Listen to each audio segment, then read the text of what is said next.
Welcome to Fearless with Jason Whitlock. I am Jason Whitlock, your host. Happy Friday to you and yours. Glad we made it. Look, I'm not going to lie to you. We taped this show on Thursday. I'm wearing the same clothes that I wore on yesterday's show. It's because we taped this show on Thursday. We're having and shooting a special COVID injury show today on Friday. We have a lot of tremendous guests here in Nashville. It's taken about 3 or 4 hours to shoot this COVID injury show. We're going to air that COVID injury show on Tuesday. And so we got back into the lab on Thursday to put out some content for you today on Friday, and so that many of the female viewers would have the opportunity to look at me and to just admire how good I look with my dyed hair and my rugged, natural good looks. So, I didn't want to do a show, but so many women requested that, I have to come on 5 days a week. I agreed to tape this extra show. It's going to be a tight show. We're going to talk about inflation. And I saw a video over TikTok, and I believe we have this video, don't we, Justin, of a woman on TikTok talking about the price of groceries and inflation and what's going on with her and her partner. They make a combined $120,000, but they're living check to check. And it's an issue I wanted to talk about. We've seen Cardi B talk about it.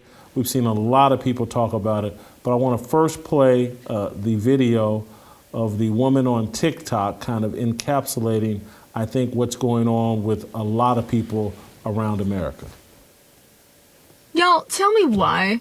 Just why am I still living paycheck to paycheck? Why? My job pays like a decent amount of money, like very median, very average, but like I should be able to live on this. This is a good salary. Not anymore, bitch. Not anymore. Like, I've started to dread going to the grocery store to buy oil because off-brand, weak-ass tinfoil is like $10.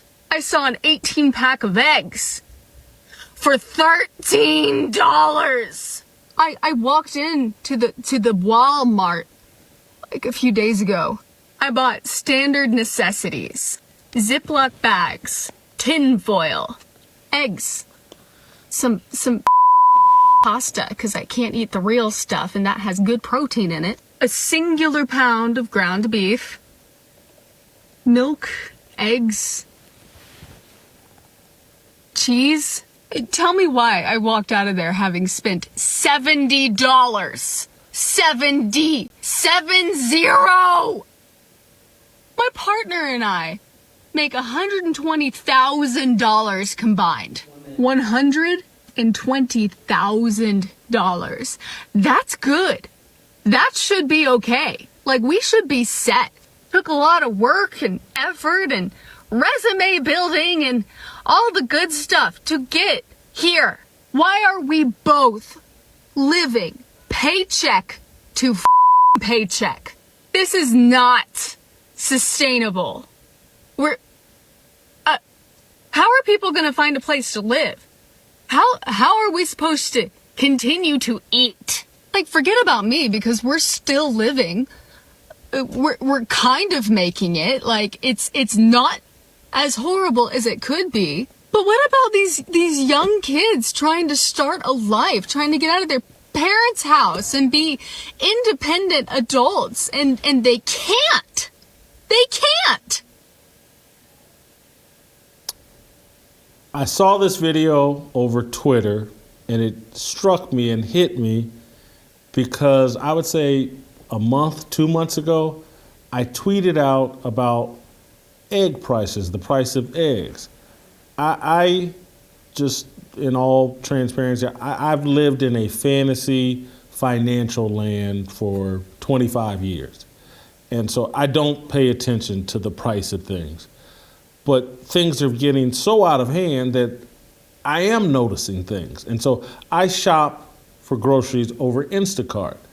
And it caught my attention, like, I got charged $7 for a dozen eggs over, and I was like, wow, really?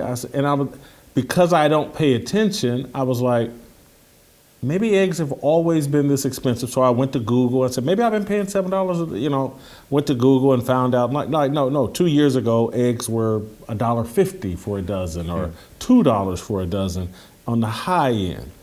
And when I tweeted this out, people were, saying, you shopping at the wrong place, and if you knew what you were doing, you wouldn't be paying this or paying that. And now here I am 2 months later, and people are writing, newspapers, major media outlets are writing stories about the inflated price of eggs.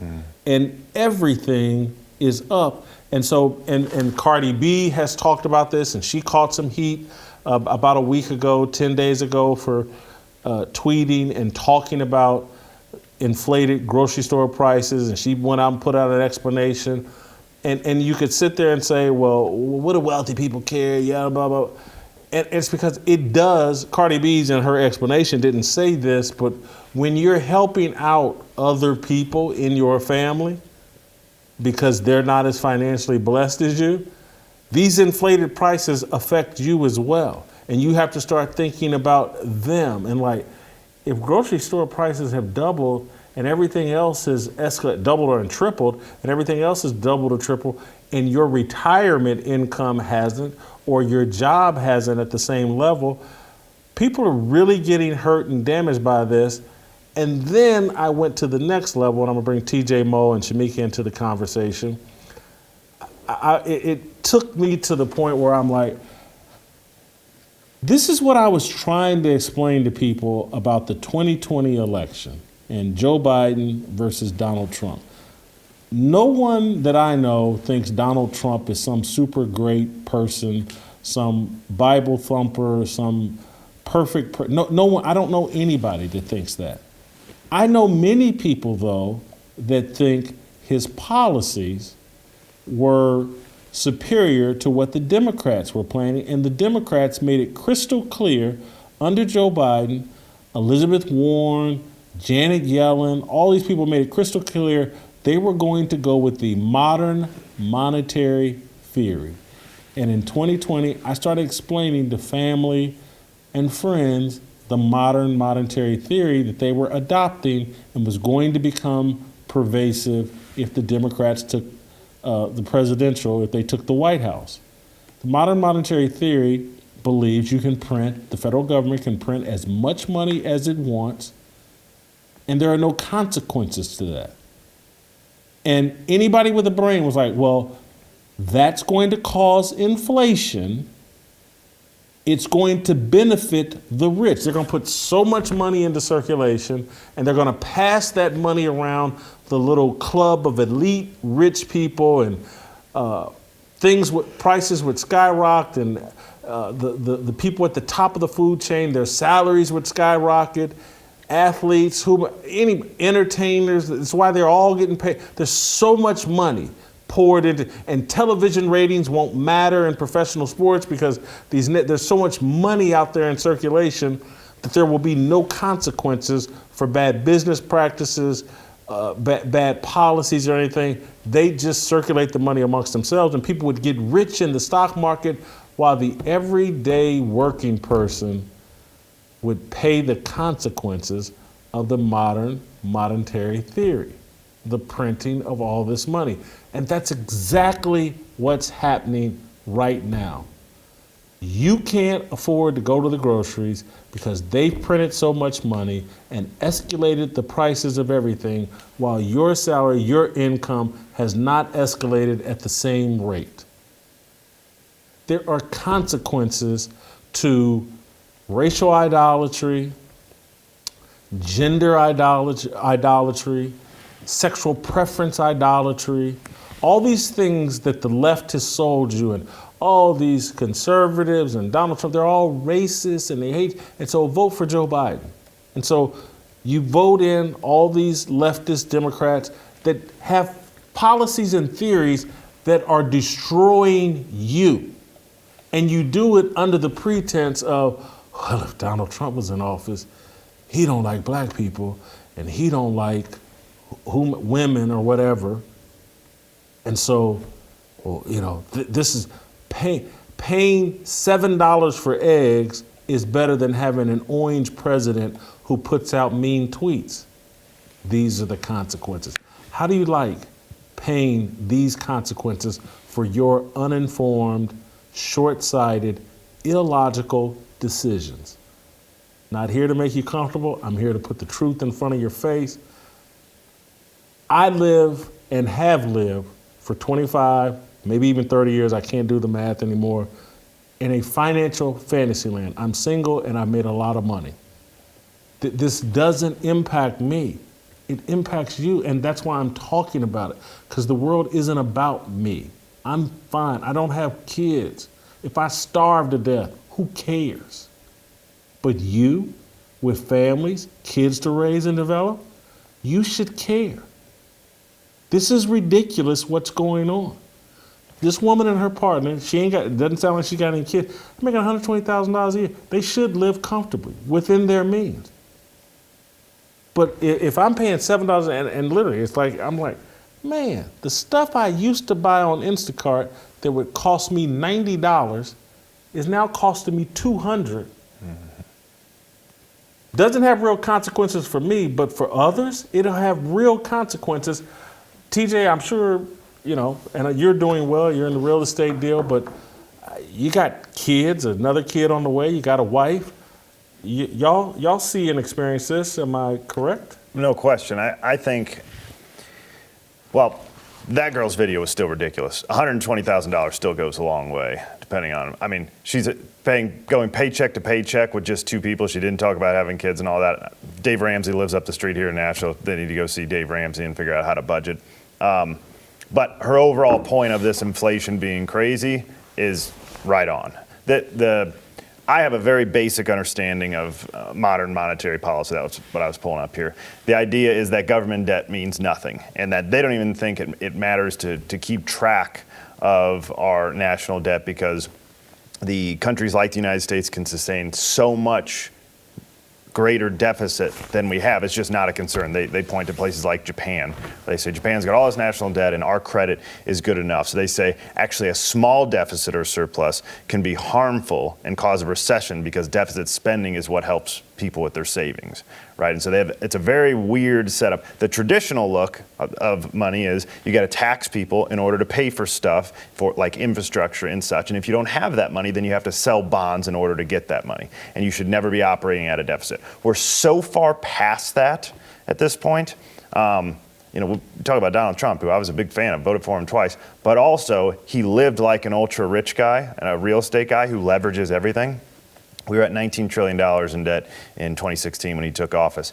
Yes, we spent a lot because of the COVID-19 stuff, but we left with $27 trillion. That's the biggest jump in history during a 4-year span. And so $5 trillion of that was during COVID, and I understand all that. But Royce has talked a lot about all of our unfunded liabilities, something like 400 trillion unfunded liabilities. So I care less about trying to solve that. I'll leave that to the guys with bigger brains than me, like Royce. But the everyday stuff, the people that I know, I have two grandmothers right now that are trying to work through this. And we had them set up and we did their budgeting as such that, okay, if you make this amount per year, you're going to be good for a while. You save this, you'll never have to go into your nest egg. Between this and Social Security, you're going to be fine. And that plan is wrecked now, because Social Security doesn't go up enough. It's always playing catch up. And so now they're digging into the little nest egg that they had before, and that's shrinking. So now they're making less money off that each year. I mean, it's crippling, all because people don't understand basic economics, usually in the name of social justice, and we got to do this because it's unfair, and historically in the United States we've done this. I would hate to be in a state like California, where they look into going into such, not just on a federal level, but on a state level, they are going to be so bankrupt. Illinois is another one. My brother lives there, and the stuff they're doing, it is outrageous, and we're all paying the price. Shemeka, as a mother, 3 daughters, and just someone living in a more financial reality than someone like myself, are you experiencing this? I certainly am. In 2020, the school system here gave every household food stamp cards. And in 2020, it just felt like free money. Like with my kids are home from school, it was great. Now I'm feeling like a crackhead going to check the cards like, you got any more of them stamps? Because yes, the food prices have gone up. And, we are here and I'm getting calls like I got $1,000 worth of stamps. And I'm thinking, okay, I can't take 1,000, but let me call another family that I know is needing food and see if I take 3 or 4, how much can they take? This is where we are now, going back to days when I know it's illegal to buy food stamps, but if I can get 100 for $50, that's what I'm going to do because I need to put food on my table just like everybody else. And before the eggs started being so expensive, I remember yelling about the crab legs. Like, crab legs have gone up. I know that crab legs is like your hood rich if you can go out and splurge on crab legs.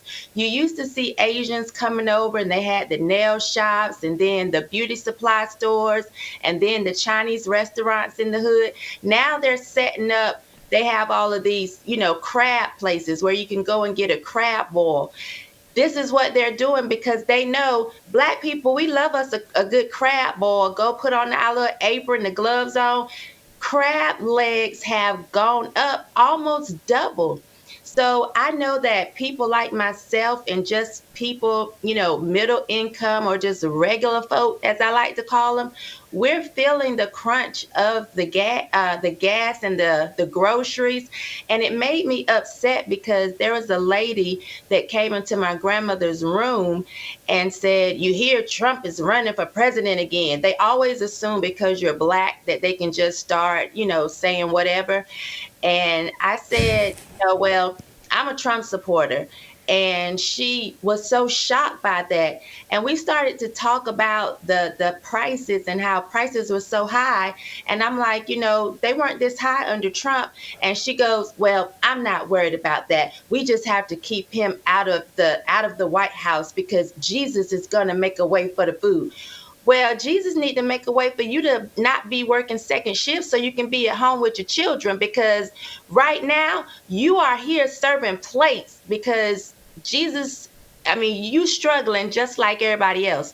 And it just bothers me that people are so caught up in skin color and so caught up in whether or not Trump liked them that they would be willing to spite their, cut off your nose to spite your own face. Why would you do that? Pay attention to what it is doing to your family and stop running to the polls just to get a sticker and to vote for the same people that don't give a flip about how you're going to be able to provide. That is a problem.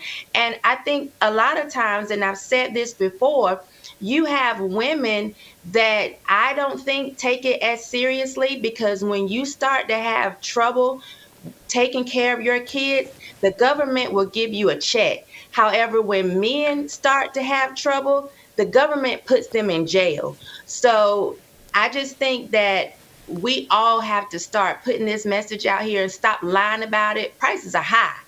And listen, if you get a lot of food stamps, hit my inbox. My DMs are open.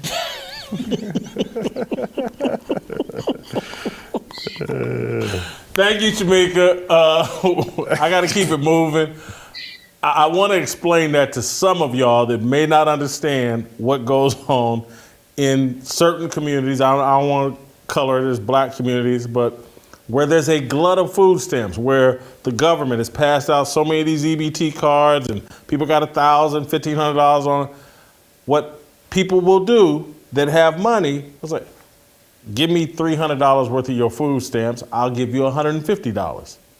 And so that's the hustle she's talking about, and it's pervasive, and it's from all of this money giveaway, and we've created a hot mess. Mm-hmm. We've created a hot mess.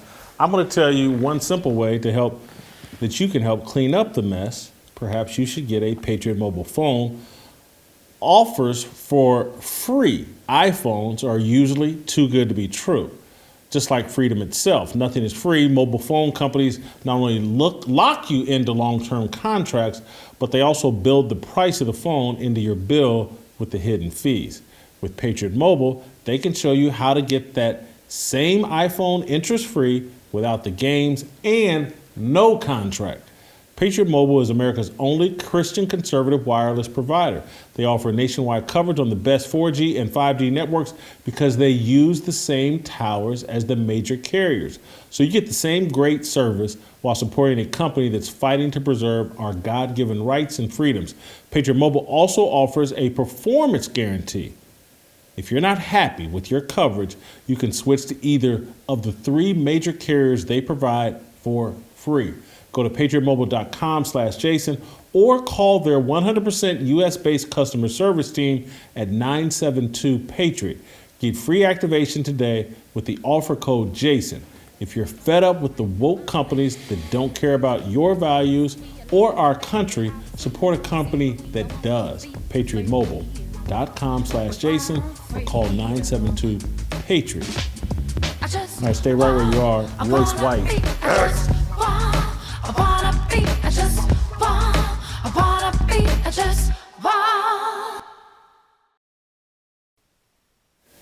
Welcome back.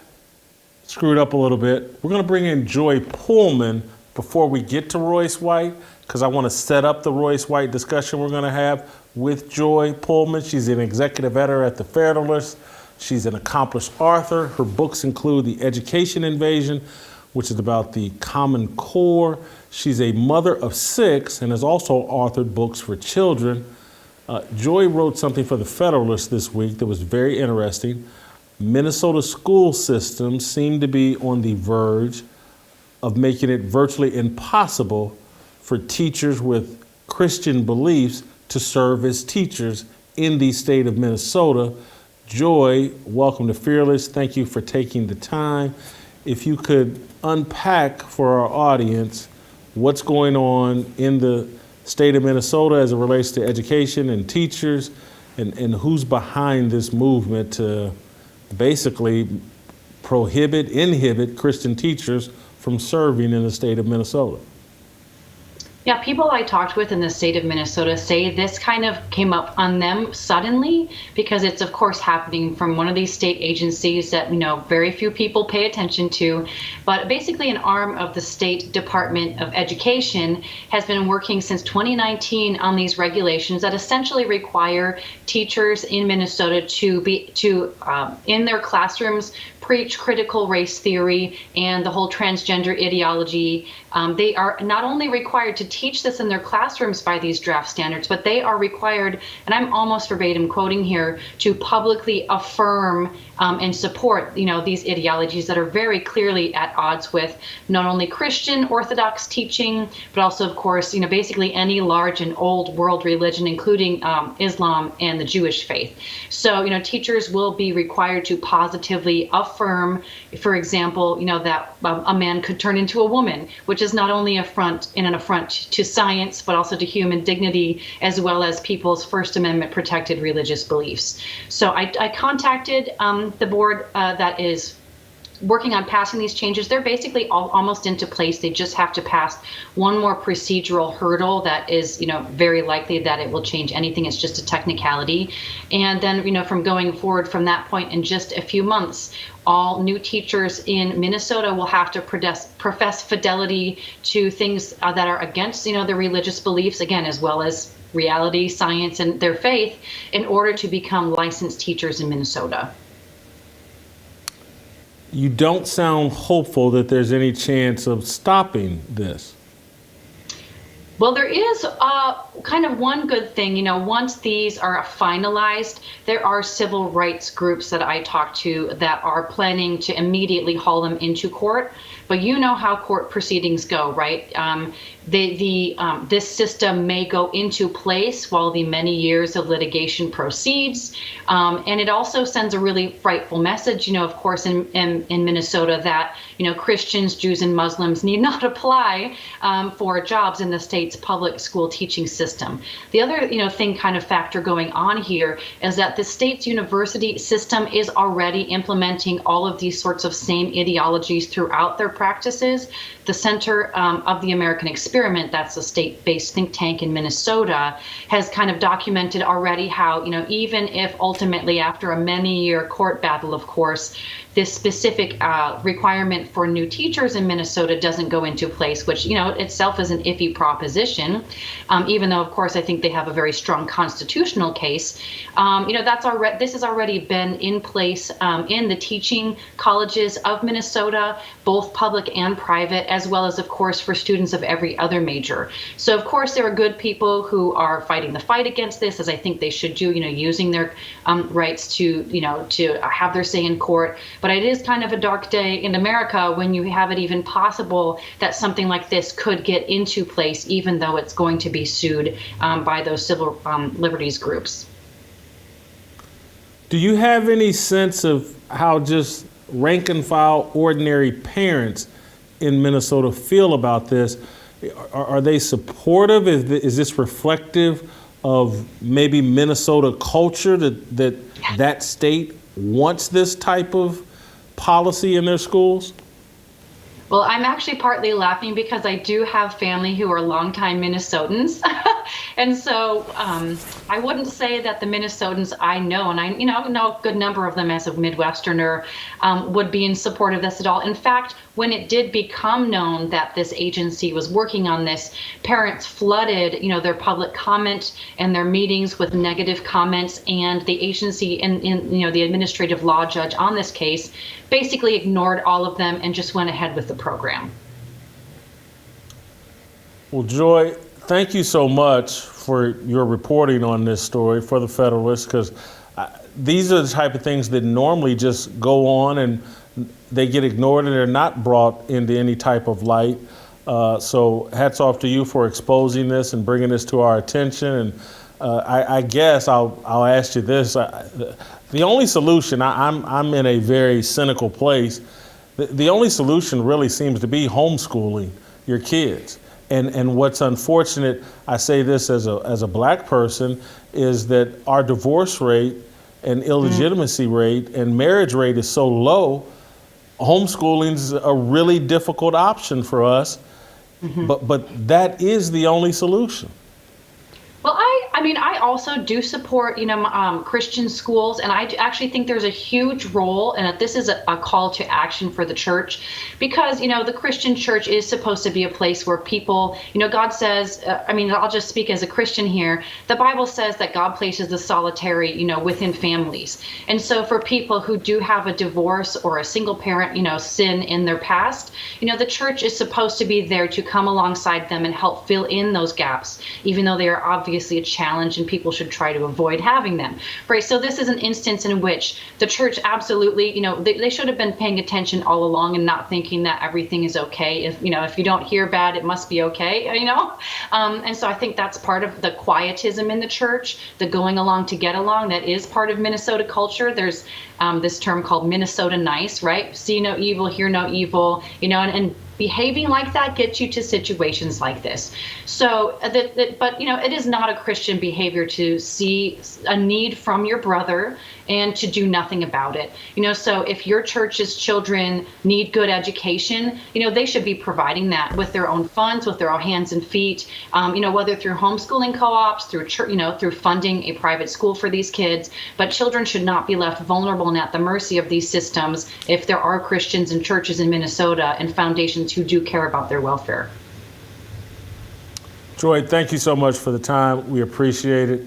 Great job. Hopefully we'll have you back. We'll continue to follow your work. All right, go to youtube.com/Jason Whitlock, hit notifications, hit subscribe. Royce White, our man, Morpheus in Minnesota, we'll have him speak to this issue next.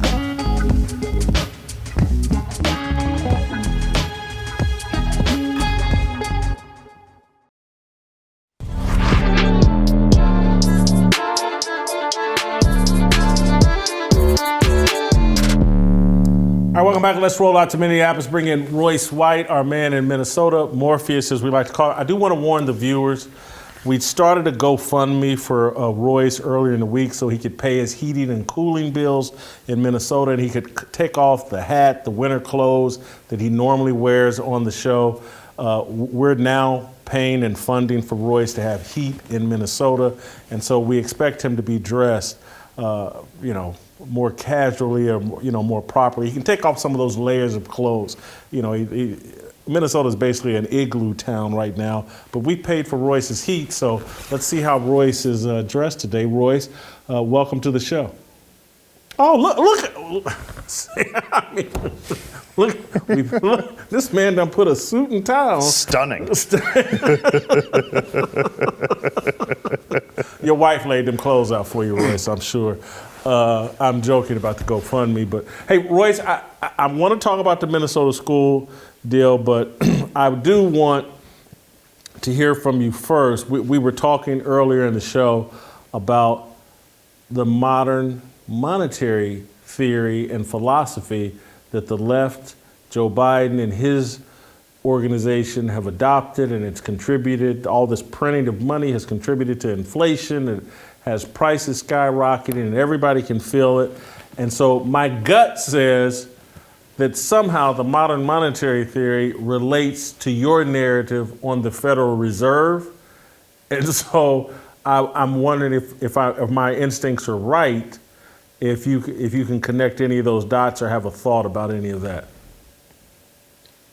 Absolutely. Yeah, absolutely. It's all connected. I mean, the monetary policy and the Fed and the international banking cartel are rightfully at the heart of much blame, in the way that our modern society works from top to bottom. Follow the money is not just some casual cliche phrase. It has merit. It has great merit. It has the most merit. And according to Joy Reid, right, she says, oh, well, the Republicans taught you guys the word inflation. The Republicans taught you Negroes the word inflation. That's not a part of the normal lexicon. I mean, she said that a couple of days before Herschel Walker's runoff, I think. And I mean, lexicon's not a part of the normal lexicon. So they show you this sort of grandiose, neoliberal, yuppie academia mentality towards the modern American citizen or the common American citizen. And the Fed has been in charge of the trajectory of the dollar since its inception 100 or some years ago. And ever since its inception, the American dollar has come down exponentially over time. And the American dollar is on the brink or on the precipice of crashing. If it wasn't for the American military, the American dollar would be in a lot of trouble. Now, don't get me wrong. We have a huge GDP, $23 trillion a year or something like that. So we have a robust economy. But the problem is we print a bunch of money to pay for all of our expenses. You can't borrow money or make up money out of thin air to pay for your expenses. If you printed money that was to reinvest in your economy, that'd be a totally different deal. And some would make the argument that that's what we should do to work our way out of the debt. I would actually make that argument as well, that what we should do is take the money that we need to print in the gap to reprioritize American manufacturing so that America can be a productive nation and take us from a debt society to an equity society. Somebody is deeply invested in us being a debt society. And because of that, we're $32 trillion in national debt. And it's not just us. We're kind of the bastion of the whole experiment, but we have $173 trillion in unfunded liabilities here in America. And we have a $2.4 quadrillion global bank debt. So the whole system is running on this interest and this usury and this sort of projection of futures and things like that. And it's a big problem. It's a big problem. So let me transition to the topic we were just discussing with Joy Pullmann of the Federalist. She unpacked, and I think you read up on this, what's going on in the state of Minnesota and how they're going to make it more difficult for teachers with Christian beliefs or any religious beliefs to serve as teachers in the state of Minnesota. They're either going to have to swear off their beliefs and promote the transgender, critical race theory, all the leftist theories and policies, or they're going to have to resign their positions and just move away from the teaching profession. You're from the state of Minnesota. You're a Minnesotan. You ran for political office in Minnesota. I asked Joy, is this move reflective of the culture of Minnesota? Is Minnesota so far left that this is what the populace wants? No, Minneapolis or Minnesota's teachers may be that far left, or many of our politicians are that far left. But I don't think this is a representation of what people, your everyday people in Minnesota, actually want. I don't think that many common people in Minnesota know that these policies are being pushed, underneath their noses or behind closed doors. And it's not that it's behind closed doors, because it's right out in the open, but it's hidden in plain sight, right? Most people are distracted by other things. They have other ambitions. They have other vices. They have other priorities, I guess, other than their children. But this is the first righteous and divine war that needs to be fought. We can talk about the Ukraine, we can talk about China, we can talk about the Middle East, we can talk about all of these places where we have these conflicts that actually end in real kinetic war. The first righteous and divine war that needs to be fought is in our school systems. And this is a prime example. There is no constitutional merit to pretend as though LGBTQ philosophy has not become religious in its nature. And when we talk about religion, we get hung up on what's the traditional idea of religion or religious, and what's the modern idea of religion or religious. But there's no doubt about it that the LGBTQ movement and secularism as a whole has become a religious movement. It's an anti-religious movement.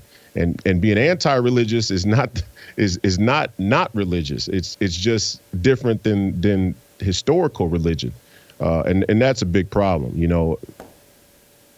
We cannot allow teachers to have to believe that a little boy should cut his penis off or could cut his penis off in order to be licensed to be a teacher. I mean, it's absurd beyond imagination.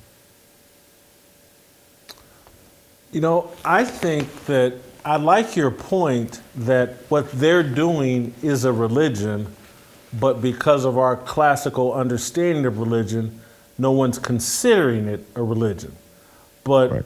I would go a step even further. You got the atheist or whatever, but I also think there's a group of people that believe in Satan. They're Satanists, and that's a religion. And right. They're free to impose their point of view and will. There's no separation of Satanism and state. It's actually being embraced, and we call it progressive or liberal or progress or whatever you want to call it. But you're 1,000% right. I think that's a unique take or a profound take, that what they're promoting is actually their religion. The entire modern ethos of the American citizen has become a religion. Secularism to liberalism to communism to globalism. It's all one religion, and it all has one common thread. It's anti-God. There's a reason why when Cardi B was rapping about drugging and robbing men, they gave her Woman of the Year. But when she mentions inflation, she's enemy number one. I mean, it is the convergence of multiple ideologies. It's a coalescing of corrupt ideologies. That's their whole game plan. I mean, that's the whole idea, is to subtly and beneath the surface align a bunch of people across an anti-God philosophy. And you may not be explicitly anti-God, like the atheists want to go, oh, well, we don't hate Christians. We just don't believe that there's a sky daddy, and it's kind of condescending like that. It's like, yeah, you guys are cucks, Yeah, you're anti-God, just cut the bullshit. You're anti-God. And we know that because when a lot of atheists try and play neutral, but as soon as you try and impose some traditional Judeo-Christian values in any broad sense, their red flags go off and you see their true colors in a heartbeat. And many of them come from the scientific community, actually. And some of them are even conservative, conservative leaning, or, as they would say. So, Royce, generally speaking, everything we talk about with you is so, heavy and deep, but it is Friday, and so I don't want people with these heavy thoughts at the end of their mind. I want to talk about something a little lighter, although true. I joked at the beginning of this segment that, we paid Royce's heating bills, and that's why he's, dressed the way he is today. But the reality is that Royce has been watching the show all week, and there's been a lot of talk about how good I look on the show. And I've mentioned that a lot of guys have been jealous, ever since I dyed my hair and have taken on this more youthful and rugged look. I've received a lot of jealousy and a lot of envy. And that's probably why I'm asking Royce, that's probably why you dressed up today to compete with me. It's not surprising. Hey, man, look, actually, I'm be honest with you right now. This political stuff is taking a little toll on my digestive system. So I've been having the craziest gastritis, and so I haven't been eating much in 3 weeks, and I was way overweight. Like from MMA, I tried to get a little thin, be lighter, but I didn't feel like I had that punch. I didn't feel like I had that power. So then I tried to bulk up, and I got too big. I was pushing like 280, and I probably mistreated my stomach. So for the last 3 weeks, I haven't been eating. So the test to see how much weight I've lost is to put on an old custom suit. So I usually wear suits all the time. It's just that in my MMA mode, I'm back and forth from the gym so much, outside in, and my good dress shoes here get messed up with the salt and the snow and all of that. So, another thing is, Jason, and I didn't even know if I've answered your question. You look all right. But what I'm saying is, what I'm trying to say is that everybody has an opinion, Royce, on me dyeing my hair. Go ahead and chime in. My emails are lit up with people lighting me up about dyeing my hair. Go ahead, Royce. Sound off. I can take it. I mean, it's a questionable method. I'll say that. You definitely don't need to. I appreciate the fact that you're willing to be honest about it and be transparent. That's at least you didn't show up on the scene with black hair and try to keep black hair for 40 years into your 70s and act like it was really your hair, right? That would be dishonest and real questionable. So, do your thing, but you look great with the gray. What wisdom is in age is something that we should invite. Yeah, I got the grays in my beard. I wouldn't dare dye them. I want the whole thing to be gray. Well, that's because you're 30. One day you'll be 55 and you'll be. Someone hit me. You're just vanity. You're insecure. You're blah blah. It's like I can't wait for y'all to get 55. Jason, we're supposed to keep it lighthearted, okay? And I'm gonna say this as humorous as I can. Who would even think of it? Like, who watches this show with all of the stuff that we talk about on a weekly basis, the wide range of topics that we cover, from politics to sports to culture to God, religion, world events? Who would watch the show and walk away from it going, you know what? I'm going to send Jason an email about his hair, about his hair treatment. You people are jerk-offs. That is a nothing issue. Don't talk about. That's nothing to talk about. And it's not even a real thing. I did ask for the feedback. Do you remember that way? Yeah. Joe Buck several years ago almost lost his career doing hair plugs. Remember that? No. He wrote a book talking about, they have to put you to sleep. So he got hair plugs several times. Did it yearly, I think, for a really? time.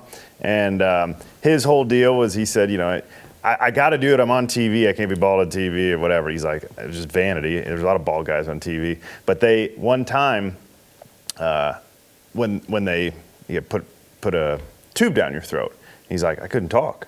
He's like, I about lost it. And you can hear him. I can't remember if it's a World Series or a Super Bowl that he was calling, that he can hardly talk. I mean, it's so raspy, and he's like, I didn't get my voice back for 6-7 months. So you TV people, I'm telling you. I ain't putting no tubes. I just comb some, dye through my hair, hop in the shower, and voila, I look magnificent. Thank you, Royce. We'll catch up with you next week. We'll catch up with you all next week. I'll hear tomorrow plan, and so that means we'll see you next week.